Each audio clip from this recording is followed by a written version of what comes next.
Hello friend, hi, this is your guide. Welcome to UPSC perseverance. आज हम यहाँ पे विजन एस का टेस्ट सीरीज़ डिस्कस करने वाले हैं 2021 के लिए। ये टेस्ट 2 का पार्ट 2 है। इससे पहले मैंने 25 क्वेश्चन डिस्कस किए थे इसी चैनल पर। अगर आपने वो नहीं देखे होंगे तो आप एक बार जाकर वो देख सकते हो। सो पार्ट 2 में हम 26 क्वेश्चन से 50 क्वेश्चन तक करेंगे। हमारा 26 नंबर का क्वेश्चन है यहाँ पे, which of the following measures are taken by the RBI for tackling the कोविड-19 पैंडेमिक। 3 ऑप्शन दिए, आपको करेक्ट बताना है। फर्स्ट है decreasing the repo rate, second है increasing the reverse repo rate, third है moratorium on the payment of the loans. So ये second जो ऑप्शन है ये इनकरेक्ट है, increasing the reverse repo rate नहीं होता है। सो यहाँ पे इसका सही आंसर है सी, 26 का 1 एंड 3 है। सो ऐसे क्वेश्चन अक्सर पूछे जाते हैं थोड़े एनालिटिकल यूपीएससी में। सो ये ऑप्शन आंसर है डिस्क्रिप्शन, आप एक बार इसे क्रॉस चेक कर सकते हो या फिर डिटेल में पढ़ सकते हो। क्वेश्चन नंबर 27 पर आते हैं। आप पूछा है with reference to the lobbying in the India consider the following statement. आपको करेक्ट बताना है। 2 सेंटेंस दिए हैं यहाँ पे। फर्स्ट है it is a technique use by the pressure groups to convince policy makers to enforce the decision in the favours of in their favour. And second है यहाँ पे इट इज़ अ स्टैट्यूटरी और reorganise in India. 27 का यहाँ पे only 1 सही है, option है सही है। ये टेक्निक यूज़ की जाती है bye the pressure groups. Pressure groups आपने पॉलिटी में पढ़ा होगा। जो प्रेशर ग्रुप्स मीन्स एनजीओज वगैरह जो होते हैं या फिर कोई एक समिति वगैरह होती है ना, लाइक बड़े बड़े ऑर्गेनाइजेशंस वगैरह होते हैं, वो प्रेशर्स क्रिएट करते हैं गवर्नमेंट पे। उन्हें प्रेशर ग्रुप्स कहा जाता है। To convince policy maker to enforce decision in favours. So 27 का ऑप्शन ए सही है। आप डिस्कशन में यहाँ पे देख सकते हो, पढ़ सकते हो। क्वेश्चन नंबर 28 ये कंसिडर द फॉलोइंग। आपको इनकरेक्ट बताना है। 3 ऑप्शन दिए यहाँ पे। The term of the prime minister is 5 year. The constitution provides that the president has appoint the leader of the majority party in the Lok Sabha as a prime minister. And third है nominated member of the Rajya Sabha can not become the prime minister. So यहाँ पे आपको incorrect बताना है 28 का। सो यहाँ पे तीनों ही मतलब यहाँ पे इनकरेक्ट है, 1, 2 एंड 3। जो टर्म प्राइम मिनिस्टर का होता है वो यहाँ पे 5 ईयर्स का नहीं होता है, जब तक लोकसभा है तब तक होता है। एंड कॉन्स्टिट्यूशन में यहाँ पे प्रोवाइड नहीं किया गया, प्रेसिडेंट अपॉइंट नहीं करता है leader of the majority of the party in the Lok Sabha as a prime minister. ऐसा कॉन्स्टिट्यूशन यहाँ पे प्रोवाइड नहीं करता है। और जो नॉमिनेटेड मेंबर होता है राज्यसभा का, वो भी प्राइम मिनिस्टर बन सकता है, लेकिन यहाँ पे उल्टा दिया है। सो नॉट करेक्ट पूछा था आपको। सो तूने यहाँ पे नॉट करेक्ट है। सो डिस्क्रिप्शन में भी वही दिया है, ठीक है। क्वेश्चन नंबर 29 पर आते हैं हम। यहाँ पे consider the following statement with reference to the securitisation and reconstruction of the financial assets and enforcement of security interest. SARFAESI act के बारे में यहाँ पे पूछा है, आपको करेक्ट बताना है। 2 ऑप्शन दिए यहाँ पे। It empowers the bank to directly auction the mortgage properties to recover loans from borrowers who have turned in MPAs. And second option यहाँ पे है the act does not apply to cooperative banks। 29 का यहाँ पे option A सही है। Only 1 यहाँ पे सही है। सरफासी एक्ट के बारे में यहाँ पे दिया है, 2002 का ये एक्ट था, है ना। सो अर्लियर यहाँ पे there was confusion whether to cooperative banks could use SARFAESI act to recover the bad loans, ऐसा यहाँ पे कन्फ्यूजन था। बट यहाँ पे अभी ये होते हैं, मतलब यहाँ पे अप्लाई नहीं, मतलब does not apply to cooperative banks लिया है, बट अप्लाई कर सकते हैं। क्वेश्चन नंबर 30 पे आते हैं। 30वां क्वेश्चन जो है हमारा, Dinesh Goswami committee, Vora committee and तनख्वाह कमेटी, जो ये तीनों ही कमेटी है, किससे रिलेटेड है। क्वेश्चन नंबर 3 ये इलेक्ट्रल रिफॉर्म से रिलेटेड है। ऑप्शन ए सही है, इलेक्ट्रल रिफॉर्म। डिस्क्रिप्शन में हम देखते हैं आंसर में। यहाँ पे दिनेश गोस्वामी कमेटी 1990 की है। इलेक्ट्रल रिफॉर्म्स आए थे इन इंडिया में, और ये सजेस्ट करता है providing the state funding in kind political parties, और सजेस्ट करता है candidate should not be allowed to contest election from more than 2 constituencies, जो 2 कॉन्स्टिट्यूंसीज से लड़ते हैं ना, लाइक अभी 2014 में प्राइम मिनिस्टर ने वडोदरा एंड वाराणसी से भी लड़ा था। सो उसके बाद में वाराणसी की सीट चुनी थी प्राइम मिनिस्टर मोदी जी ने। सो ये रिस्ट्रिक्ट करता है, मतलब ये अलाउ नहीं करता है, ऐसा यहाँ पे इन्होंने सजेस्ट किया था दिनेश गोस्वामी कमेटी। और वोरा कमेटी ये सबमिट करती है सबमिट की गई थी बाय द फॉर्मर जो इंडियन होम सेक्रेटरी थे अनिल वोरा इन अक्टूबर 1993। और ये स्टडी करते हैं problem of the criminalisation of the politics and the nexus among the criminal politician and bureaucrats in India. Tankha committee ये अपॉइंट हुई थी यहाँ पे 2010 में। It was look into the whole gamut of the election laws and electoral reforms. तो ये committee के बारे में डिटेल में आपको पता होना चाहिए। सो ये डिस्क्रिप्शन में बहुत अच्छे तरीके से यहाँ पे दिया है। क्वेश्चन नंबर 31 पर आते हैं यहाँ पे, which of the following statement is are correct with respect to the high courts of union territories. आपको करेक्ट बताना है, 2 ऑप्शन दिए हैं। The high court of the Delhi was establish by the constitution under the article 239 AA and establishing high court for the union territory would require constitutional amendment. So दोनों ही option यहाँ पे गलत है। ऑप्शन डी यहाँ पे सही है, नाइदर 1 और नाइदर 2 दोनों ही ऑप्शन गलत है। सो ये यहाँ पे डिस्क्रिप्शन में आप देख सकते हो, इसका डिस्क्रिप्शन 31 का डी है। ऑप्शन 1 इसलिए इनकरेक्ट है क्योंकि constitution under article 39A establish करता है union territory of the Delhi and it's legislator, लेकिन ये प्रोवाइड नहीं करता है for the high court of the Delhi. High court of the Delhi was establish bye enacting the Delhi court of act 1966। So important fact है, ध्यान में रखना। स्टेटमेंट 2 इसलिए इनकरेक्ट है क्योंकि आर्टिकल 241 में यहाँ पे कॉन्स्टिट्यूशन में कहा गया है, states that parliament by the law can establish high court of any territory, hence no constitutional amendment is required. यहाँ पे कॉन्स्टिट्यूशनल अमेंडमेंट क्या रिक्वायर्ड अमेंडमेंट नहीं होता है। क्वेश्चन नंबर 32 पर आते हैं, which of the following circumstances may lead to the resignation of the council of minister. आपको करेक्ट बताना है, 3 ऑप्शन दिए हैं। Passage of the no confidence motion in the Lok Sabha, motion of the thanks is not caused by the house in the Lok Sabha, and the money Bill Gates defeated in the Lok Sabha. 32 का यहाँ पे D है, तीनों यहाँ पे सही है। जो रजिस्ट्रेशन होता है काउंसिल ऑफ द मिनिस्टर का, सॉरी थोड़ा वॉइस प्रॉब्लम है या सो ये तीनों ऑप्शन यहाँ पे सही है। Passage of the no confidence motion in the Lok Sabha, इसकी वजह से ये रजिस्ट्रेशन होता है काउंसिल ऑफ द मिनिस्टर का। जो मोशन ऑफ द थैंक्स यहाँ पे पास नहीं हुआ लोकसभा में, फिर भी होता है। And money Bill Gates defeated, money bill में अगर हार जाते हैं पास करने के लिए, अगर पास नहीं होता है लोकसभा में, फिर भी काउंसिल ऑफ द मिनिस्टर को मतलब पूरे रिज़ाइन करना पड़ता है। उसके बाद में यहाँ पे 32 का आप डिस्क्रिप्शन में देख सकते हो। अक्सर न्यूज़ में होता है पार्लियामेंट में, अभी 2014 में न्यूज़ में था, 2014 के बाद में है ना, मोदी गवर्नमेंट को मतलब वो नो कॉन्फिडेंस मोशन पास किया गया था, बट ये हुआ नहीं था। उसके बाद 33 पर आते हैं, which of the following qualification are required for the appointment of the district जजेस। डिस्ट्रिक्ट जजेस के बारे में पूछा है, करेक्ट बताना है आपको।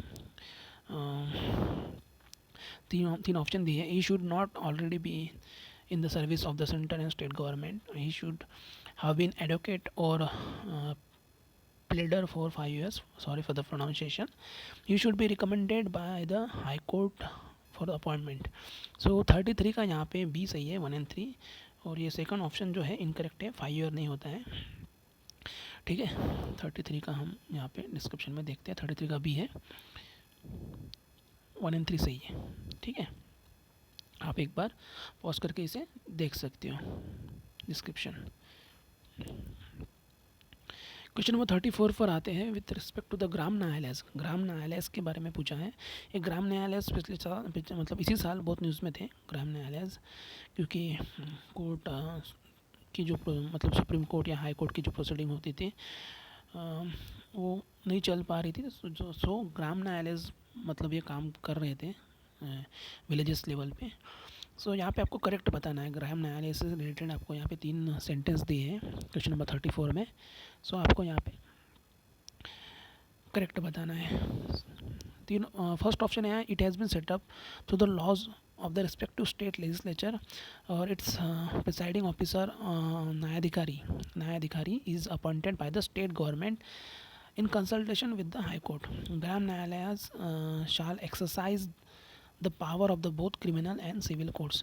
सो इसमें से मतलब ये 1 इनकरेक्ट है, 2 एंड 3 सही है. सो 34 का बी सही है. 34 का बी.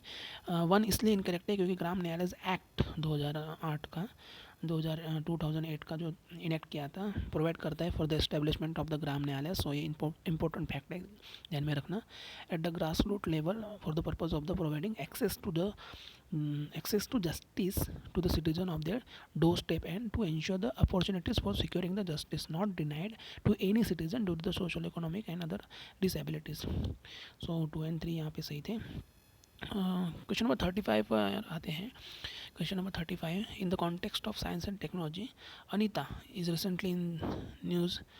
सो 35 का यहाँ पे ऑप्शन ए सही है. Radio telescope use to detect the ultra high energy cosmic rays neutrinos.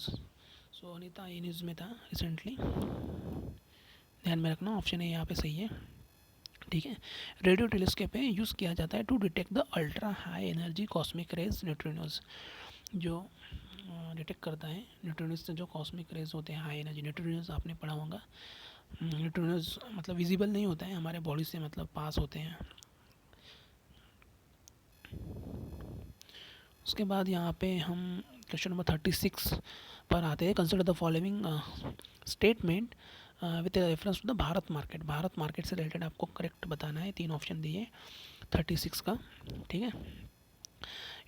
First option है यहाँ पे it is the national e commerce market place for all the retail traders. So ये सही है. और ये सेकंड है it provide end to end services in the logistic and supply chain from the manufacture to end consumers including deliveries at the home. Third है यहाँ पे it is the initiative of the ministry of commerce and industry. नहीं, ये गलत है. 36 का ए सही है. 1 and 2. Ministry of commerce and industry नहीं होता है यहाँ पे. 36 में यहाँ पे ये कौन अनाउंस करता है? Confederation of all India traders करता है, ना कि मिनिस्ट्री ऑफ कॉमर्स. ठीक है. सो इतना फैक्ट आप ध्यान में रखना भारत मार्केट से रिलेटेड, कभी पूछा जा सकता है. क्वेश्चन नंबर 37 के बारे में पढ़ते हैं. The state of the world forest biodiversity and people report is publish by 37. So इसका आंसर है United Nation Environment Programme and Food and Agriculture Organisation. So ध्यान में रखना ये state of the world forest biodiversity and people. 37 option A सही है यहाँ पे. ठीक है.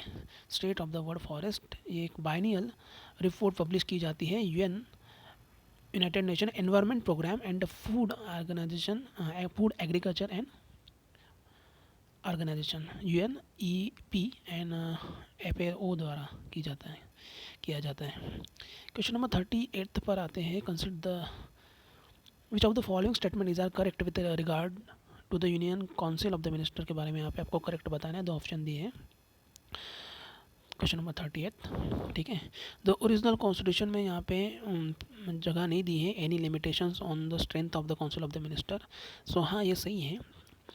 और जो 97th amendment act provide that the number of the either the house of the parliament who is disqualified on the ground of the defection shall also be disqualified as to be appointment as the minister. सो ये incorrect है.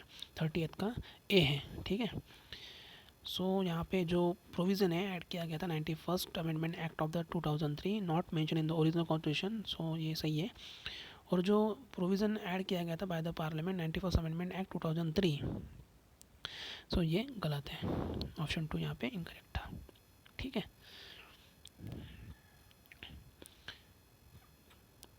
Question number 39 पर आते हैं हम यहाँ पे. National integration council chaired by the prime minister consist of. इसमें कौन मतलब होता है? करेक्ट आंसर बताना है हमें. Union minister, leader of the opposition of both Lok Sabha and Rajya Sabha, या फिर chief minister of all states and union territories. So 39 का यहाँ पे डी है. तीनों ही होते हैं. National integration council chaired by the prime minister, से प्राइम मिनिस्टर चेयर करते हैं. उनकी अध्यक्षता में यूनियन मिनिस्टर होते हैं, leader of the opposition both Lok Sabha and Rajya Sabha के होते हैं, and chief minister of the all state and union territories. So ध्यान में रखना, ऐसे क्वेश्चन पूछे जाते हैं अक्सर UPSC प्रीलिम्स में.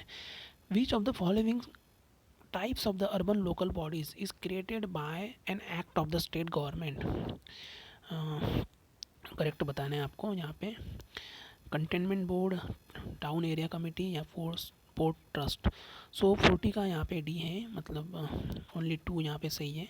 टाउन एरिया कमेटी, ना कि कंटेनमेंट बोर्ड या फोर्ट ट्रस्ट यहाँ पे नहीं होते हैं। ओनली ऑप्शन डी यहाँ पे सही है, 2 40। सो यहाँ पे डिस्कशन में आप पढ़ सकते हो। 41 पर आते हैं। 41 क्वेश्चन पे passing of which of the following motion may lead to the censuring of the minister। Correct बताना है आपको। प्रिविलेज मोशन, सेंश्योर मोशन होता है या फिर कॉलिंग अटेंशन मोशन होता है। तो 41 का यहाँ पे privilege motion and censure motion ये होते हैं, बट कॉलिंग अटेंशन मोशन ये नहीं होता है। ठीक है, 41 का आप देख सकते हो। कॉलिंग अटेंशन मोशन ये होता है, इंट्रोड्यूस किया गया था parliament by the member of to call the attention of the minister to matter of the urgent public importance, और ये सीख करता है an authoritative statement from him on the matter. So third यहाँ पे गलत है। ठीक है, सो ऐसे प्रिविलेज मोशन, सेंसर मोशन के बारे में आपको पता होना चाहिए। पार्लियामेंट की टर्मिनोलॉजीज होती है ना, ऐसे मोशन पास किए जाते हैं पार्लियामेंट में। सो यहाँ पे क्वेश्चन नंबर 42 पर आते हैं हम। यहाँ पे which of the following statement with respect to the election of the number of the state legislative council is are correct। सो आपको करेक्ट बताना है। ठीक है, और 3 ऑप्शन दिए यहाँ पे। 1/3 मेंबर और elected by the member of the local bodies, 1/6 elected by the graduate of the 3 years standing and residing within the state, या फिर 1/3 of the elected member of the Lok Sabha from the respective state. So 42 का यहाँ पे only 1 यहाँ पे सही है, option A सही है। ठीक है, ऑप्शन ए सही है, बाकी ये गलत है 2 और 3 42 का। ठीक है, यहाँ पे डिस्क्रिप्शन में दिया है, आप एक बार पॉज करके डिटेल में पढ़ सकते हो। लक्ष्मीकांत की जो बुक है ये पूरा डिटेल में चैप्टर दिए हैं, इसका पूरा एक्सप्लेनेशन। ऐसे मतलब हम क्वेश्चन आंसर करते हैं, but I think from my point of view आप पॉलिटी का कुछ समरी भी आता है यूट्यूब पे या फिर टेलीग्राम पे, वो भी अगर आपने पढ़ लिया फिर भी आप ये क्वेश्चन सॉल्व कर सकते हो इजीली।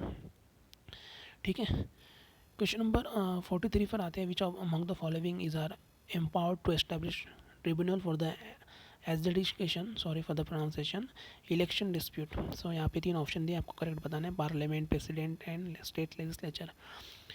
कौन एम्पावर करता है to establishment of the tribunal for the adjudication of the election dispute. 43 का यहाँ पे सी सही है, 1 और 3, parliament and state legislature. President नहीं होता है यहाँ पे। ठीक है, डिस्क्रिप्शन देखते हैं एक बार। 43 का सी यहाँ पे। ठीक है, 42nd अमेंडमेंट एक्ट 1976 में ऐड किया गया था new part 14 A to the constitution, जिसे एंटाइटल किया गया था as a tribunal and consist of 2 articles होते हैं यहाँ पे। आर्टिकल 323 ए डील करता है with the administrative tribunals and article 323 B deal करता है tribunals for the other matters. So ये बहुत न्यूज़ में रहता है ट्रिब्यूनल्स वगैरह। ठीक है, क्वेश्चन नंबर 44 पर आते हैं। If the system of the direct election in India was change from the first past the post system to the proportional representation, which of the following would be most likely outcome of the same। कौन सा मतलब जो नीचे option दिए इसमें से होगा 44 का। ठीक है, सो ऑल स्टेटमेंट यहाँ पे करेक्ट है। Political parties will win seat in the proportional of the vote they get, जिन्हें वो वोट मिलेगा उसमें सभी पॉलिटिकल पार्टीज विन होंगी। Various section on the society will get the more representation in the government, or there may be more number of the multiple party coalition for the formation of the government। so ऐसे ये consequences होंगे। आप अक्सर news में रहता है ये, इसलिए क्वेश्चन पूछा गया है। अगर पास्ट द पोस्ट सिस्टम से प्रोपोर्शनल रिप्रेजेंटेशन किया जाएगा, ये अभी डिबेट डिस्कशन हुआ था इसके बारे में। सो कौन कौन से होंगे? सो ऑल करेक्ट है, यहाँ पे सही है। क्वेश्चन नंबर सो यहाँ पे ऑप्शन डी सही है, सभी सही था। ये कंपैरिजन दिया है, आप एक बार पॉज करके इसे पढ़ सकते हो। एपीएफटी जो first post past post sorry एक minute,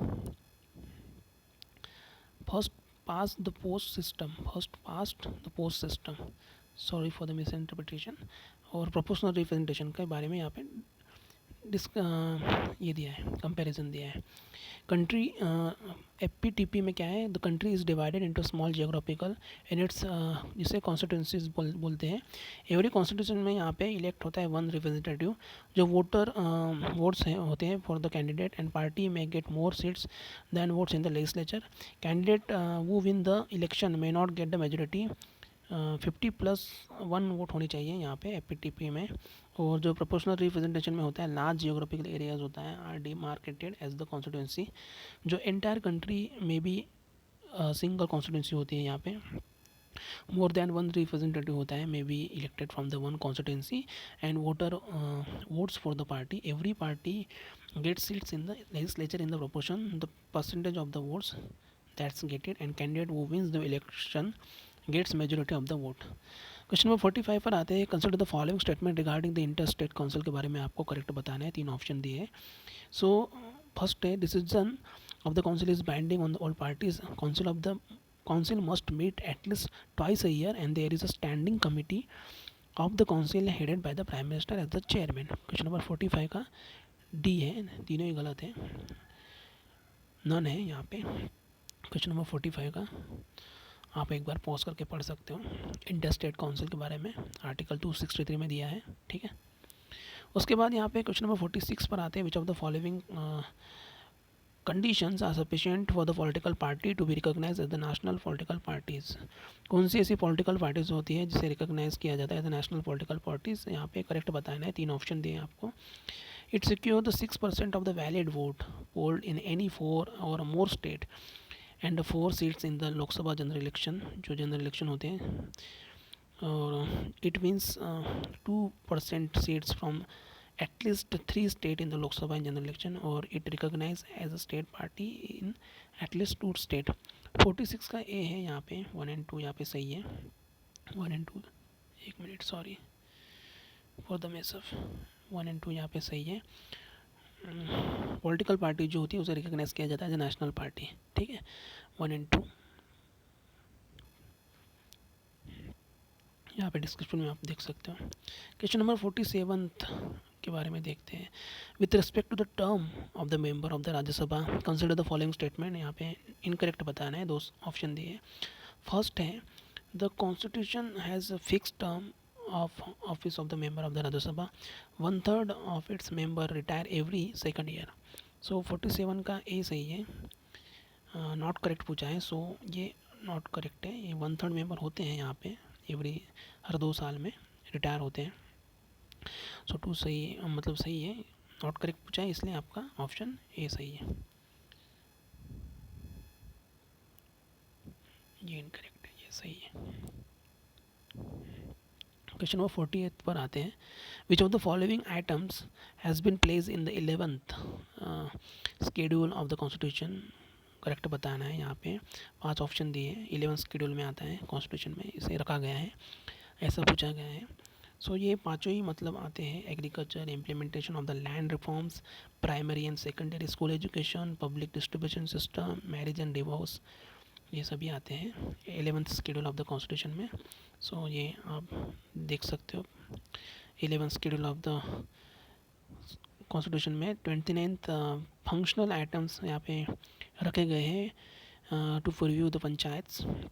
agriculture including agriculture extension, land improvement, implementation of the land reforms, land coalition and soil conservation, minor irrigation, water management and watershed development, animal husbandry, dairying and poultry, fisheries होती है, social forestry, farm forestry, minor forest produce होता है, small scale industry including food processing industry, khadi and village and cottage industry होता है, rural housing होता है, drinking water होता है, फ्यूल एंड फॉडर होता है, चारा जिसे बोलते हैं, roads, rural, non conventional, poverty alleviation, education, election, technical training, adult non formal election, libraries, culture activities, market fairs, health care and sanitation, family welfare, women and child development, ये सभी होते हैं। आप एक बार पढ़ सकते हो, ऐसे क्वेश्चन पूछे जाते हैं, थोड़ा कन्फ्यूजिंग बहुत सारे जिसमें दिए हैं। आप थोड़ा मैक्सिमम इसका आंसर सभी होता है, ऑल होता है ऐसे क्वेश्चन में यूपीएससी में। ये ट्रिक है, सो आप कर सकते हो इसे। उसके बाद में यहाँ पे 49th पे आते हैं, with reference to the gharials के बारे में यहाँ पे पूछा है। करेक्ट बताया है आपको। Categorise as a critical endanger in the IUCN red list of the species in India. Gharials in their natural habitat can be found only in the Chambal river. 49th का यहाँ पे ए सही है, क्योंकि ऐसे जो एक्सट्रीम वर्ड होते हैं ना, ओनली इन चंबल रिवर वगैरह, सो इनकरेक्ट होते हैं most of the times, not every time, बस 95% ये इनकरेक्ट होते हैं। सो ऑप्शन ए सही है 49 का।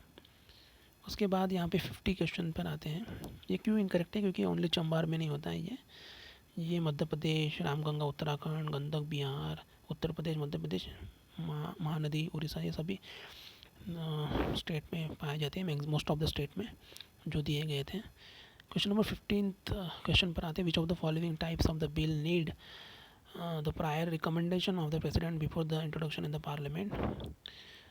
पार्लियामेंट में इंट्रोड्यूस होने से पहले कौन कौन से रिकमेंडेशन दिए जाते हैं प्रेसिडेंट को? यहाँ पे money bill, constitution amendment bill, या फिर alteration of the boundaries of the state.